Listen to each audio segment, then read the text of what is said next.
Hey drummers, how's it going? It's Alex once again, bringing you some more fun-free drumming ideas. This week we're just going to look at a cool little groove in which I've stolen a bunch of elements from particular drum beats and drummers that I really like, smashed them all together, and it sort of resulted in this funky little number. So if you like watching the intro and you want to give this bad boy a crack, stick around and I'll break it down. Here we go. That was swift. Alright, so for a little trial of this lesson, what I'm going to do is I'm going to do a bit of explaining, and then when it comes to playing, we'll pop up there. I'll turn me down, so hopefully you can just hear the drums, because a few people have been saying that it's hard to hear what I'm saying as I'm playing at the same time. So hopefully this will address that, but I'm not sure how it's going to go yet, so we shall see. What we've got, and you've always seen the groove in the intro, this one sounds, but it's not one of those drum beats you necessarily want to play ridiculously fast. To learn it, what we'll do is we'll sort of start off keeping it quite flat. We won't worry about the dynamics too much yet. We'll just get the sticking down, and we'll learn sort of 3 chunks. And that should sort of keep it nice and easy to learn, and then we'll just slap all those chunks together, and then once we've got that, we can spruce it up with some nice dynamics, getting certain notes on the snare drum to pop, etc. Alright, so first things first, what we're going to do is we're going to start off with like this little technique where we sort of echo the hit and snare drum. So we're going to play like boom, boom, snare, snare. Alright, so when we get to the like beat 2, it's going to be 1 and 2E. When I get to beat 2, I'm going to crack it on beat 2 as I hit the hi-hat, and then I'm going to do like a little tap just afterwards. Nice and slow.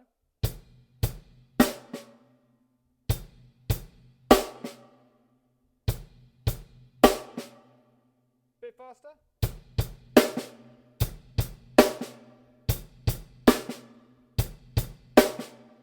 So regarding technique, when you get to that little double hit on the snare, it's a whip of the wrist, whoppa, and then just cock your wrist up again and use the tip of the stick to tap the snare drum, and you get that papa sort of sound, and obviously you're sort of hitting that big shot when you hit the hi-hat.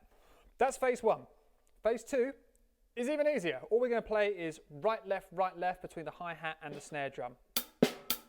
So I can do that, that's not going to interrupt things. Okay, so just tick, snare, tick, snare. We'll play around with the dynamics of that a bit later, but let's now add that to what we've just done. Okay, here we go.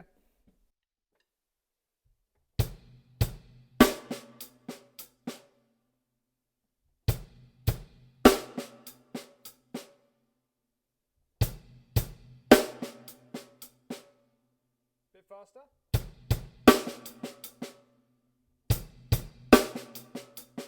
Alright, so let's now go through the motions of phase 3. This is by far the trickiest part of the groove. Not too bad overall, but compared to everything we've done so far, it's definitely a little bit more difficult. Right, so we've just gone up to the up of beat 3. We're now going to go from the and of beat 3, which will be a bass drum and a hi-hat. Boom. Then we're going to follow that up with a little ghosty with the left on the up of beat 3. And then we're going to bring the right hand down and we're going to slog the snare drum and follow that up with a kick. And then we've got a right, then a left. Okay, so it's basically from the and of beat 3, it's solid 16th notes. And the sticking is going to be bass drum and kick, boom, left, big right, kick on its own, boom, and then right, left. I shall now pop up there and demonstrate it.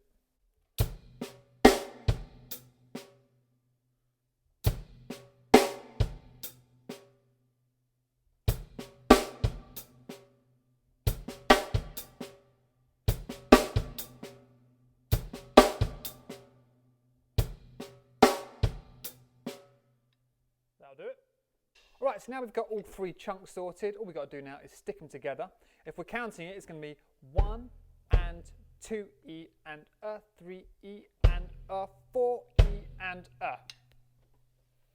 I'm just going to play it with the loud noises. So we've got 1 and 2E and 3E and 4E and Okay, so you've got quite a lot of right, left lefts going on, which is going to, and you want to make sure that a lot of these notes that are landing on the E's and the R's with the left hand, you want to keep those nice and quiet. You don't have to, I'm not going to keep all of them quiet for now, but just as we're getting used to the pattern, just sort of practice playing them as ghost notes, just so you can sort of hear where the main downbeat and the main backbeats are coming from.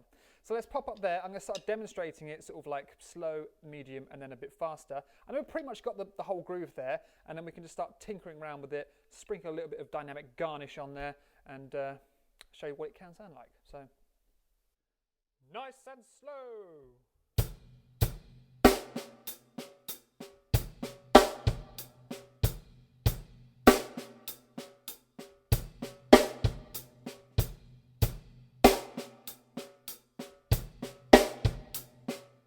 Let's go a bit faster.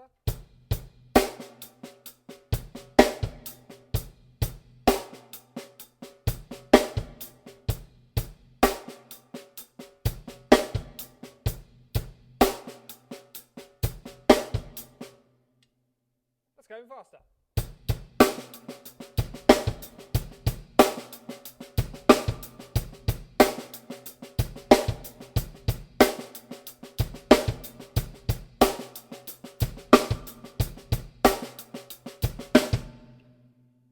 I know I stopped 2 notes short. That was intentional.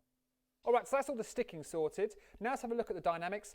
This is like completely subjective because you can do exactly what you want. It sounds pretty cool just as we're playing it now. What I quite like to do is sort of, chuck in a few little embellishments here and there. We're going to make that snare drum on the upbeat 2. We're going to crack that one. If we do that, that's going to sound like this.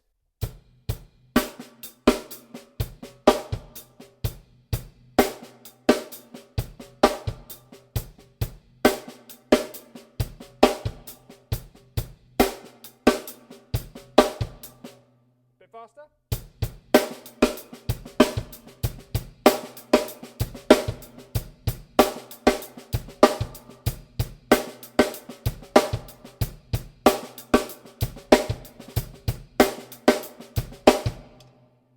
Did it again? Next thing we can do, we can chuck in a little open hi-hat. That always sounds nice. Maybe on the and of beat 1, so we get this.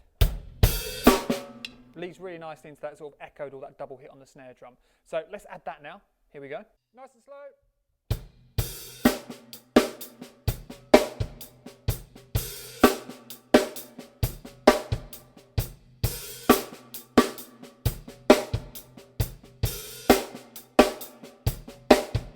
Bit faster.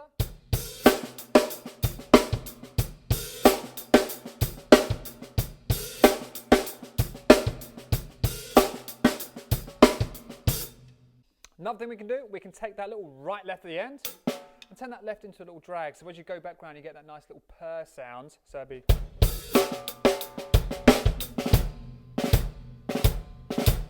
Always sounds nice when you're going from the end of your groove back into the start of the next one. You get that.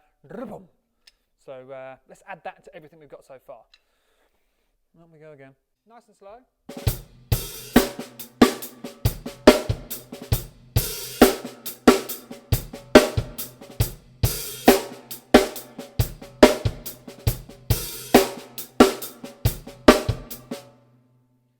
Bit faster.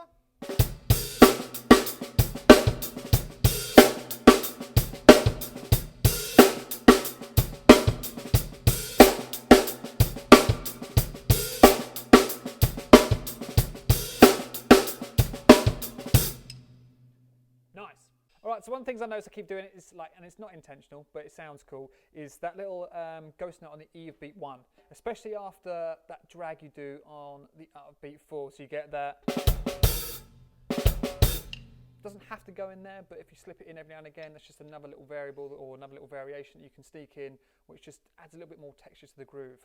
So, like what we've done here today, we've started off with a fairly plain sticking pattern, relatively flat, just keeping like the accents the main backbeat on beat 2 and 4. Obviously, the kicks are going to be loud anyway. All the left hands up until now have been ghost notes. Apart from now, we've sort of brought that one up on the upbeat 2. You could do the same on the E of beat 3. So it's just like a demonstration of once you've got a groove, just keep playing around with it. Just see what little personal touches you can stick on there, and it makes it sound a bit more unique to yourself. One of the songs I nicked this from was a really early Muse song called Citizen Erased, which has got that little phrase there. I just really liked that, but now I like to play it with a tiny bit more bounce or a little bit more, just like a hint of swing in there and give it like a bit of a hip-hoppy, bluesy vibe to it. So yeah, this is just a nice way to take something or take a bunch of ideas, mold them together into something your own, and then start tinkering around with it and seeing what you can come up with. So all I'm going to do now is I'm just going to pop up there one last time. I'll just get the groove going at sort of a medium tempo, and then sort of play around, like adding like maybe that little ghost note on the E of beat 1, adding the open hi-hat, keeping more ghost notes than not, and then chucking that accent on the up beat 2, and then maybe on the E beat 3. And that little drag at the end. I'll just sort of mix it up a tiny bit at a couple of different speeds. So here we go.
guys, so there it is, a real fun, funky little drum beat, but the main purpose of this is to take something that you like the sound of, even if it's just like 2 or 3 notes, if you can start sneaking into some grooves that you already know, and then by the time you've compiled a nice little collection of these ideas, you can start manipulating any drum beat you're learning to play, or if you're trying to create something for a particular song in a band, for a band that you're in, then you're equipped with certain tools that you can start playing around with and create your own personality behind the kit, which is, for me, what it's all about. So, thank you very much for watching. If you liked the video, give it a thumbs up. If you are new to the channel, consider subscribing.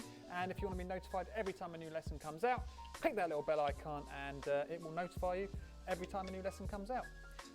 Sheet music is available. You can find it on my website. There'll be a link down below which will take you straight to the actual page where the sheet music's on. While you're over there, check it out. It's coming up to Christmas, so if you want to treat yourself to some extra lessons, £5 a month will give you access to everything that's on there, and obviously I add to it every month, so if you keep paying £5 you get more, or you can pay 50 quid for the year and you're sorted for 12 months for the price of 10, so Christmas bargain if you ask me.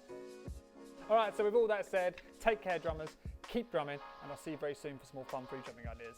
Alright, see you later, bye!